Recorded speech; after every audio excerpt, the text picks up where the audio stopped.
Hello everyone, this is your old history professor once again, and today we are going to do History 231, Ancient Mediterranean World, and we're going to do lecture number 21, which discusses early Christianity. And so this is going to be extremely interesting, and let's go ahead and press on with this. Now, keep in mind, we talked last time about the emergence of Christianity, the rise of Christianity, and of course the importance of its two founders. It's really got two founders, one of whom wasn't a Christian, and that was Jesus. Jesus was Jewish, and so he never ever claimed to be a Christian. Now, there were no Christians in his day, only various types of Jews, and he was one of those sorts. He was sort of a rabbi, proto-rabbi. They weren't really rabbis yet. He was sort of a proto-rabbi wandering around preaching an ethical message and things like that. The other fellow is, of course, our friend Paul, and Paul is the guy we can honestly say founds Christianity. He is a very interesting fellow, and he'd had a massively important spiritual experience where Jesus sort of straightened him out, got him to stop persecuting the followers of Jesus and start backing them instead, and so he becomes a big deal. And, of course, his letters make up the bulk of the Christian New Testament, which is a very interesting document here. So, anyway, so this is the beginning, and then, of course, after all these various fellows are gone, the Christians now have to sort of navigate their way in the rather complex world of Rome. And remember, one of the most important things about any religion that has a singular founder, Buddhism is like this, Islam is like this, they all have this one thing in common, namely what happens when the founder is gone. How do you then deal with things? How do you deal with new questions come up? For example, if you are a follower of Jesus, should you buy a Ford or a Chevy or a Chrysler, maybe a Porsche or a Maserati? What does the Bible say about that? Well, nothing. And that's a problem. So then you have to interpret it. And this is, of course, an important thing. Remember, Christianity as a religion is subject to Professor Vedler's rule of religion, and that is there are two types, the ones that adapt and the ones that are gone. And Christianity is not gone, so it obviously has been adapting for a very, very long time. And we're going to talk now about some of that adaptation, some of those changes that take place in early Christianity as it moves from being a really interesting minority sect, a bunch of people who literally were worshiping in the sewers. I've been in some of these in Rome. You can go down to these things. They have tours of them. It's really quite interesting. People who literally were staying out of sight, were worshiping privately, quietly, because it was dangerous to be a Christian, all the way up until they became the dominant religion in the Roman world. And that's a really fascinating story, how this happens. But keep in mind, as it happens, Christianity is going to evolve. It's going to change. So we're going to talk about that. So here we have, again, we were talking here about the religious life here. So the religious life of Rome was, of course, very interesting. There was the official cult. That's guys like Jupiter and people like that, and they had big temples and lots of money and all that sort of thing. But it's interesting to see that those particular religions were really focused heavily on ritual. You wanted to keep Jupiter happy. You didn't want to have the gods mad at you because they can smite you with lightning bolts and things like that. And that's no fun at all for anybody. So you had to keep them happy. So there's a lot of ritual to Roman religion, but this raises an interesting point. If a religion becomes nothing but ritual, does it have meaning anymore? Now remember, the thing that makes religion important, the thing that makes religion powerful, is not that it has cool rituals and temples and things like that. That's really neat stuff. But the thing that makes religion go, the thing that makes religion worthwhile, is that it brings people meaning in their life. And so the official Roman cult was increasingly seen by many people as just being empty rituals. You just wanted to keep Jupiter from smacking you with a lightning bolt. Into this picture, of course, came the imperial cult, the cult of worshiping the emperor. They started with this, our friend Caesar Augustus, the very first emperor. People said, oh, he must have been a god. He was such a great guy. Well, he was an impressive guy. Whether he was a god or not, that's another question. But they said he must be a god. They deified him. And over time, worship of the emperor became a central part of what it meant to be a loyal member of the Roman Empire. Now, for most people, this is no big deal, because they're polytheists anyway, right? They have a lot of gods. What's one more? Okay, I worship this one, and this one, and this one, and this one, and they tell me to worship this other guy. No problem, I'll do a little sacrifice, and everything's fine, and everyone leaves me alone. I go on with my life. No big deal. Most people had no problem with this. None at all. The Jews did have a problem with this because the Jews are monotheists, and they say, no, no, no, no, no. We don't worship anyone but our God, but our friend Yahweh. And the Romans are like, okay, you guys are weirdos, okay, but you know what, it's not worth it to beat these guys up over this, okay? They beat the Jews up over a lot of things, but this wasn't something the Romans felt it was worth doing. So they said, okay, we're going to cut you guys some slack. So the Jews don't have to sacrifice to the emperor, right? But pretty much everyone else does, right? And that's the way it was, and that's your loyalty test. And if you're not loyal to the empire, well, the Romans had a lot of ways of making your life pretty unpleasant, all right? Pretty darn unpleasant. So, if the official cult is this empty ritual, whatever, blah, blah, blah, blah, blah, how do you find meaning in your life? Here's the thing about religion. Religion serves an incredibly important purpose in many people's lives. All right, it really does. Because religion is a way, it's not the only way perhaps, but it is a way of bringing meaning to life. And life is hard. Being a human being is not easy. We got these gargantuan brains up here, and they think, well, if anything, sometimes too much. We're always trying to figure out why things happen. Animals figure out how things happen. They're very good at that, and so are we. But animals don't seem to spend a lot of time thinking about why they happen. They just get through their lives. They just do their thing. And that's the thing that really separates people from animals. So we want to know, why do things happen? Why does this happen? Why is there this nasty pandemic right now? Why did my brain blow up a few years ago? These are questions animals don't ask. We do. And we all do.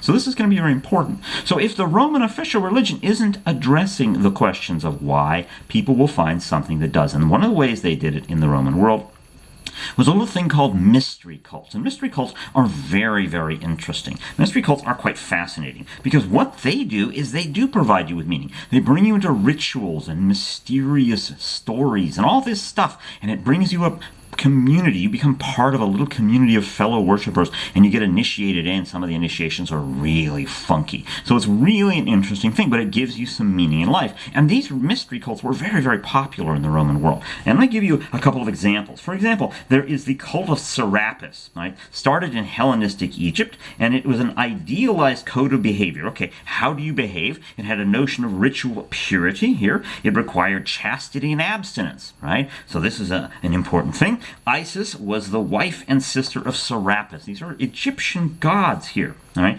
secret rites, secret initiations, and it was very popular. It spread very widely throughout the Mediterranean world. The cult of Cybele is another example of this. Now, Cybele is scary. This is a scary cult. Cybele is an Anatolian goddess, and she basically had this boyfriend, according to the story, who was unfaithful to her, and so she lopped off his genitals. She castrates them, right? She's a scary sort of goddess here, all right? And the adherents of this particular mystery cult would work themselves into a frenzy, into a fury. And this happens in many religions, right? You work yourself into a sort of a fury, you get all worked up, and this brings you closer to the divine. This is one of the things they would do. They also would cut themselves, which is one of the reasons I could never get into this cult, because quite frankly, I have a thing about blood. Right? I don't mind people donate blood. I used to donate blood myself. It's a good thing to do, and you should all think about doing it if you can. But I never liked to watch when they did, because, ew, I have a thing with blood. Okay, so I couldn't be part of that cult. Right? Then there's the cult of Mithra, and this is kind of an interesting one. Apparently, this one started in Iran. Mithra is a Persian god. He's actually part of the Zoroastrian pantheon, Zoroastrian religion, and it's spread widely in the Roman army. Now, keep this in mind. People in the military have a slightly different view of things than the rest of us, and this is because they do a very difficult job. Right? We should always respect soldiers. We should always respect those who are in the military. They're doing a very, very tough job, and it's not easy for them. And so the cult of Mithra was a good way to sort of protect yourself. Mithra is a savior god. Mithra is going to rescue you. Right? He offers you protection against death. And if you're a soldier, that's really kind of important, right? So this is something that you find here. And the idea is this: you struggle, and it makes you stronger. Right? What does not crush me or destroy me makes me stronger, is sort of the idea here in Mithra's cult. And that's kind of an interesting sort of thing. Manly virtue, companionship, all those soldier sorts of things that soldiers find very appealing because of the kind of work that they do here. All right? And this is a very interesting thing. So these gods of these mystery cults are very interesting. Oftentimes they're also outside the Greek and Roman world. They come from the East, the mysterious East. So there's always this cachet of exciting mysteriousness. Is that a word? Anyway, mysterious necessity, whatever you want to call it, to these cults. So that's pretty exciting here. And in many ways, Christianity is just another mystery cult. It's just like these other ones. It's really kind of interesting, right? It has a lot of things, like, for example, the imagery in the New Testament, light and darkness, right? Light and dark, your faith compared to flourishing crops, right? These are kind of things you find in mystery religions as well, right? So there's certain parts of Christianity which it has in common with the mystery cults. It has a savior God, right? A savior God, someone who rescues you, and who doesn't like to be rescued, right? I would love to be rescued when I get into trouble, right? So this is something that you find. The Savior God and the God who is killed and resurrected is something we find in these mystery cults. So these ideas were found all over the place here. These were not unique to Christianity here. But there are things about Christianity that are different from the mystery cults. And we need to keep this in mind as well. All right, for example, here. You could belong to a whole bunches of different mystery cults. It was sort of like, all-you-could-eat buffet. It's like, I'll have a little of this and a little of that, and you can all mix them all together, and that would be the way you did your religion. You could do that with mystery cults. They didn't have this exclusive our way is the only way kind of a thing. Christianity says, no. Listen, if you're going to be a Christian, you got to be a Christian. You can't do these other stuff too. Now, I know people would, because let's face it, people say one thing and they do another. All of us are little hypocrites at heart, right? So, yeah, there were going to be hypocrites who would do that, but you weren't supposed to in Christianity. You're supposed to just be a Christian, and that is it. Here, that is it. But the big thing that got the Christians into trouble with the early Romans is this notion of making a little sacrifice to the emperor was kind of a loyalty test. And for polytheists, it doesn't matter. It's easy, no problem. But Christians are not polytheists, they're monotheists. And they said, no, we can't do it. And the Romans said, oh yeah? And bam. They came down on them. That was pretty hard. So the early Christian communities had this pressure from the Roman government, from the rulers of Rome, the emperors of Rome, and so forth. They had this pressure leaning on them all the time, all right? And it's very interesting because, of course, this pressure helped to shape the faith. It helped to shape Christianity. The way Christianity believed about itself and who they were and what they were doing was shaped by the persecutions, right? The pressure the Romans put on them. And this is kind of interesting because even today, I've always noticed this, all right? I notice even today that even when Christians are in power, and nowadays Christians tend to be the ones in power, at least in the Western world, they still very easily can feel persecuted. It's very easy. You can see this on the news a lot. If you say, okay, listen, we got this coronavirus thing, so you really probably shouldn't have these big church services, so why don't you worship at home? Let's just not do this thing, right? There are Christians who have a fit about this, and they say, my God, we're being persecuted.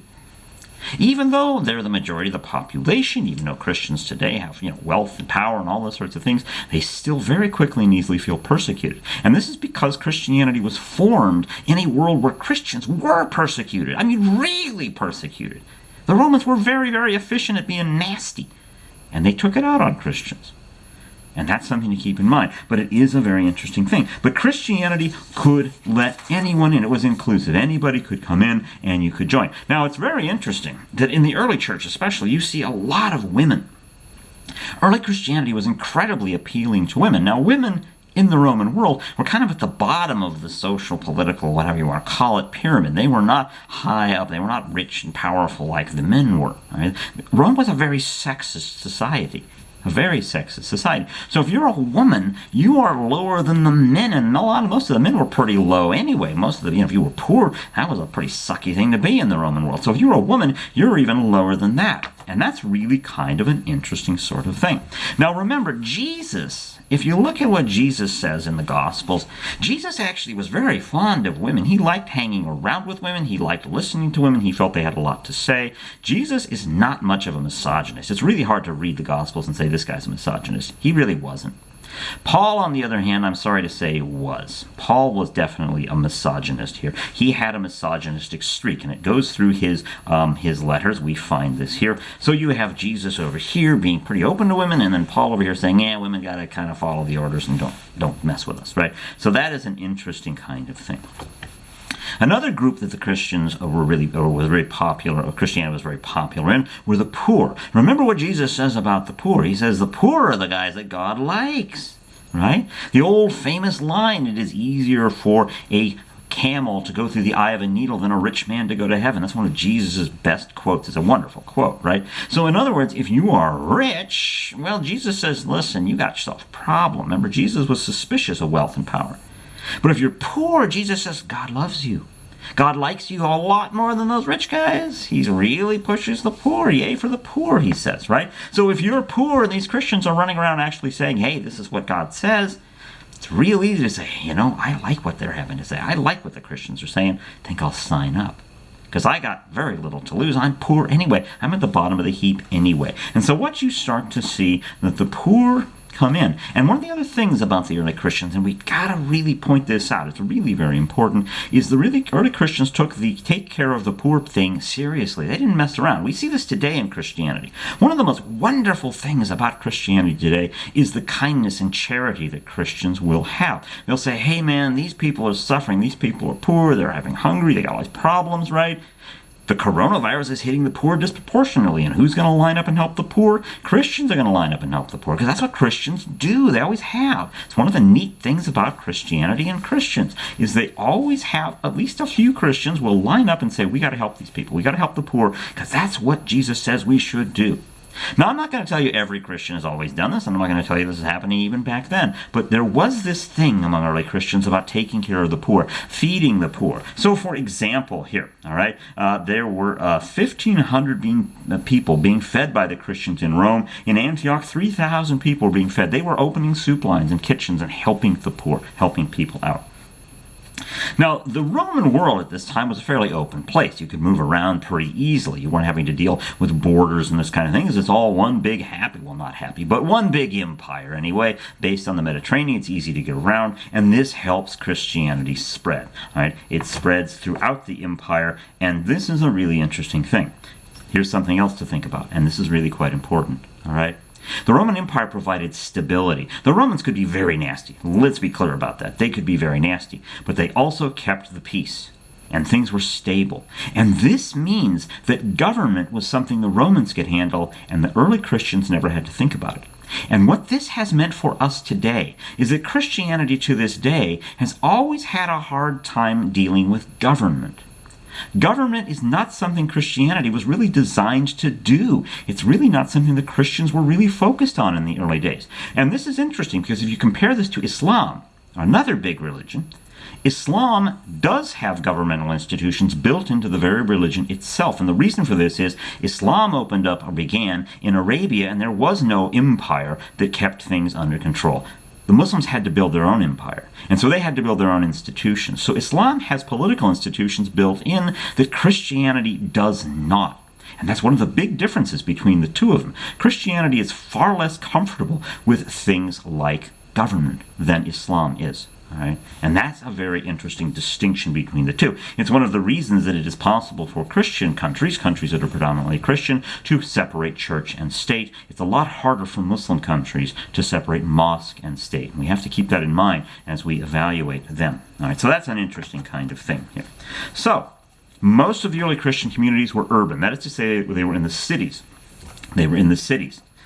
In the lower classes, in the cities here. And it started slowly, okay? The earliest Christians, there weren't that many of them. By about 250 AD, maybe 2% of the population of the empire was Christian. It was a very small group. There weren't very many of them. And what this means is that most people probably didn't know any Christians. They really didn't know any Christians. Well, I've heard about them, but I never met one. Don't really know them. And let's face it, if your Christian neighbor is not telling you he's a Christian because he's worried about getting killed, you're going to have a hard time learning about this religion. So it spread very slowly at first, but it did spread. And one of the reasons it spread was because it was organized. And organization is a very, very important thing. Effective organization is something humans do, and when they do it well, they are very, very successful. And the early Christians were very successful because they got themselves organized. And the guy to really thank for this is our friend Paul. He got the ball rolling here. He got the ball rolling, but others would pick this up here. The early Christian communities were led by these elders. They were called presbyters. These good old presbyters, and these meant elders, right? Old man, right? It comes from Greek presbyteros, old man. All right, so old dude, old man, that is the guy in charge here.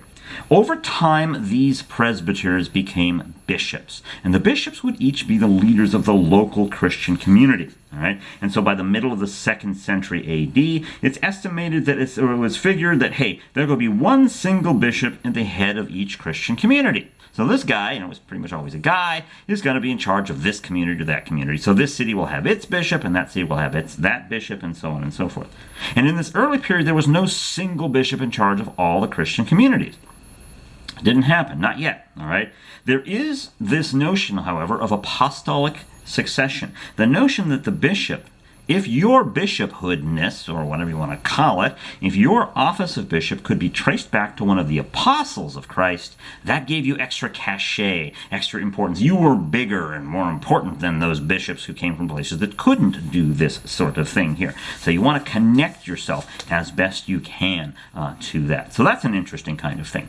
Now, the bishops in Rome pretty early on started saying, hey, listen, there's a lot of bishops, and that's great, but we're the top bishops. We're the most important. We're the number one bishops, because that goes back to the first bishop, and that's our friend Peter. Right? And of course, there's that wonderful line in Matthew where Jesus tells Peter, you, Peter, are the rock upon whom I will build my church. And this is something that the Bishop of Rome has always used to say, I'm the one who's supposed to be in charge of the whole church, the entire Christian community here. I'm supposed to be in charge of the entire church. And that's great if you happen to be the Bishop of Rome. Now, of course, the Bishop of Rome becomes eventually the Pope.